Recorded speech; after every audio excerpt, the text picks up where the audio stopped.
Masih dalam rangkaian program Berkah Cahaya Ramadan Metro TV, Tafsir Al-Misbah mengenal surah Al-A'raf bersama Bapak Quraish Shihab. Buat Anda yang baru saja bergabung di segmen ini, kita akan lanjutkan pembahasan. Tadi kita sudah bahas, yaitu surat Al-A'raf ayat 116 dan masuki 117. Silakan Pak Quraish, bisa dilanjutkan. Baik, jadi Allah Musa yang tadi juga khawatir ini bagaimana nih? Allah wa auhayna ila Musa. Allah mewahyukan kepada Musa.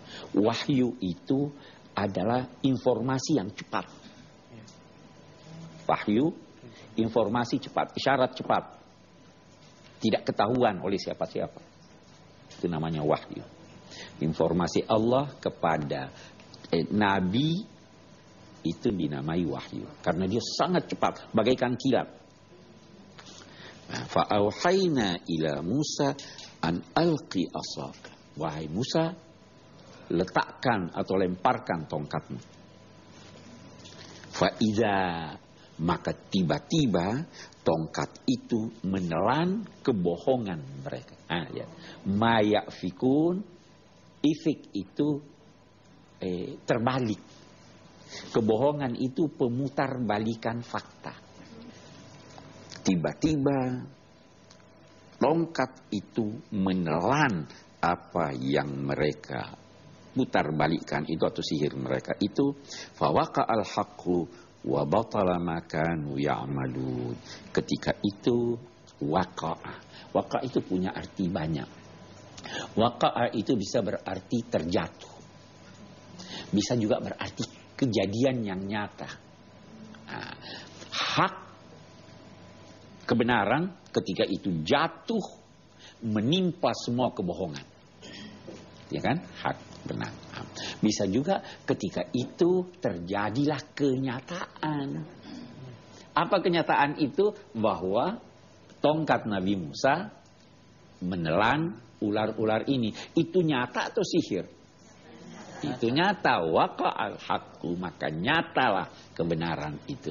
Kalau ini tadi tidak nyata, remang-remang, khayalan. Oke.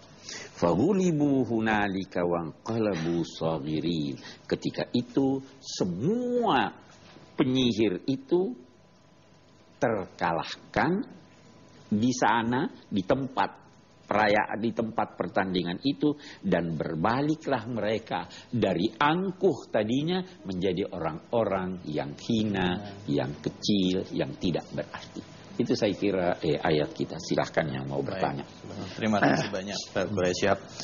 Wah, luar biasa ya. Kita alhamdulillah sudah mendapatkan ilmu ya. Sudah diberikan gambaran dari surah Al-A'raf ini dari ayat 109 sampai 119. Ibu-ibu, ada yang mau bertanya atau bapak-bapak? Silahkan.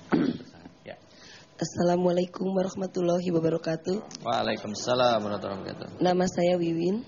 Maaf Pak Quraish, saya ingin bertanya, apakah dalam Al-Quran ada tuntunan khusus untuk bagaimana kita menghadapi sihir itu?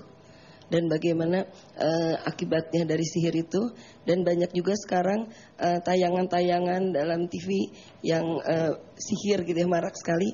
Bagaimana kita menyikapinya terhadap itu? Terima kasih. Assalamualaikum warahmatullahi wabarakatuh.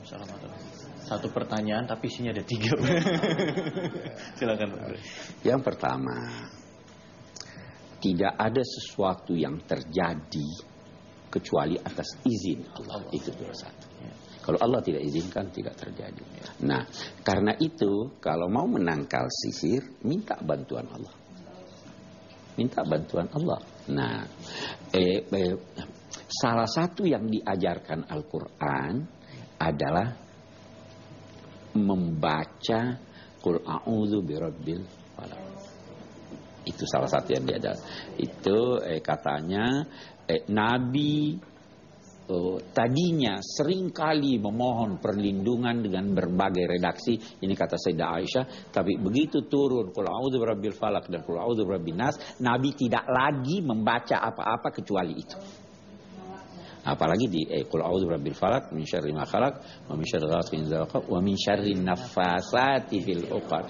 Biasanya penyihir itu tiup di buhul-buhul. saja saya ingin garis bawahi.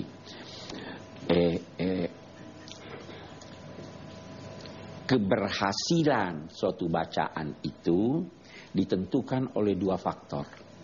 Yang pertama bacaannya, yang kedua orangnya. Orangnya dong.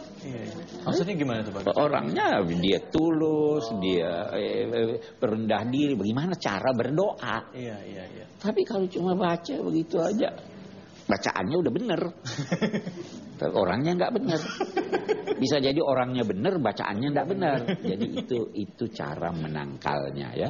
Nah, jadi minta kepada Allah. Ya kan? Saya kira itu. Kembali lagi kepada Allah, jangan bergantung sama manusia gitu ya. Nah, buat tayangan bagaimana? Buat tayangan atau belajar, ulama-ulama kita tidak menganjurkan.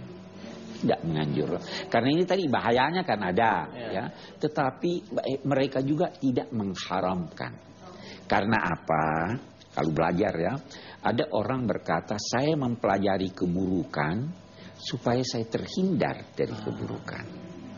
Ya kan?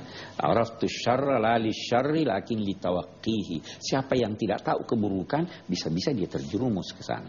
Jadi tergantung dari niatnya. Nah, kalau nonton, saya kira habis waktu ya. Iya. Cara yang bermanfaat, baca buku. Oke. Baik, terima kasih banyak Pak Kurais. Silakan pertanyaan berikutnya. Assalamualaikum warahmatullahi wabarakatuh. Waalaikumsalam warahmatullahi wabarakatuh.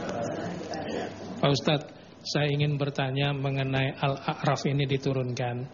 Apakah Allah sudah memprediksi bahwa nanti di akhir zaman manusia itu akan terjebak kepada dua kemungkinan, mukjizat dan sihir? Demikian saja Pak Ustadz. Terima kasih. Iya, yang pertama jangan katakan Allah memprediksi. Allah Maha tahu, ya tahu. Nah, yang kedua, Al-Quran itu diturunkan untuk seluruh manusia sampai akhir zaman. Apapun problema ya dalam konteks kebahagiaan manusia di dunia akhirat ada dalam Al-Quran. Jalan keluarnya ada dalam Al-Quran. Nah, yang ketiga yang saya ingin terangkan adalah sebenarnya surat Al-A'raf itu turun menjelaskan tiga hal. Yang pertama keesaan Allah, yang kedua kenabian, dan yang ketiga hari kemudian. Nah, uraian menyangkut kenabian. Bagaimana itu Nabi menghadapi umatnya? Bagaimana itu Nabi bawa mukjizat? Bagaimana itu Nabi diganggu? Semua dalam konteks kenabian itu. Saya kira itu. Ya, sudah jelas ya Pak ya. Alhamdulillah. Silakan pertanyaan berikutnya. Terima kasih.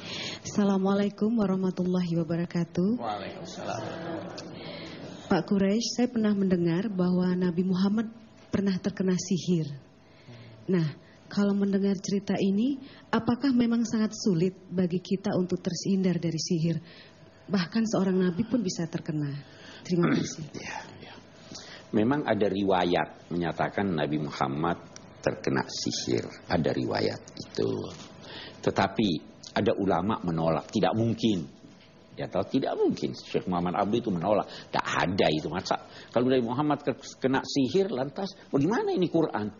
Jangan sampai itu. Jadi dia menolak itu. Tapi ada ulama berkata begini. Memang terkena sihir, tapi pengaruhnya sangat kecil. Tidak ada hanya rasa-rasa begitu. Rasa-rasa kayak lemes. Ya kan? Nah, jadi itu beda pendapat ulama. Kalau tanya saya lebih cenderung berkata tidak. Saya lebih cenderung berkata tidak.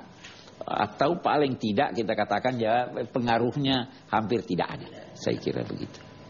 Kalau kita terhindar bagaimana Pak Kurais? Menghindari sihir. Kalau tadi kan dikatakan kalau pertanyaan yang pertama kan tadi baca Qul a'udzu birabbin nas, Qul a'udzu birabbil falaq. Kalau untuk menghindarinya bagaimana? Pagari diri Anda. Ya. Pagari diri Anda. Ada orang-orang yang tidak bisa terkena sihir karena dia memagari diri Anda dengan zikir, dengan membaca Al-Quran, dengan melakukan kebajikan-kebajikan, dengan tidak menghindari keburukan. Ya, itu semua adalah pagar-pagar. Itu katanya setan, orang jahat tidak bisa masuk di rumah Anda kalau pagar Anda kokoh. Pagar itu amal soleh. Paling dia bisa masuk kalau pagarnya rendah, kan, pendek atau terbuka, atau satpamnya nggak kuat. Mau coba. Ya, itu kita ada satpam ini di hati kita, nurani kita itu satpam. Tapi kalau lubang dia masuk. Saya kira begitu. Baik. Terima kasih banyak Pak. Bagus, ada satu pertanyaan. Ya. Seandainya kita sudah terkena sihir, ada beberapa kasus kan ya, ada di satu daerah sampai ada yang keluar kawat dari perut, terus ada yang merasa bagaimana cara mengobatinya di dalam Islam? Apakah ada cara pengobatannya? Tapi nanti dijawabnya Pak Quraisy. Buat Anda yang ingin tahu jawabannya jangan kemana-mana, tetap di Tafsir Al-Misbah.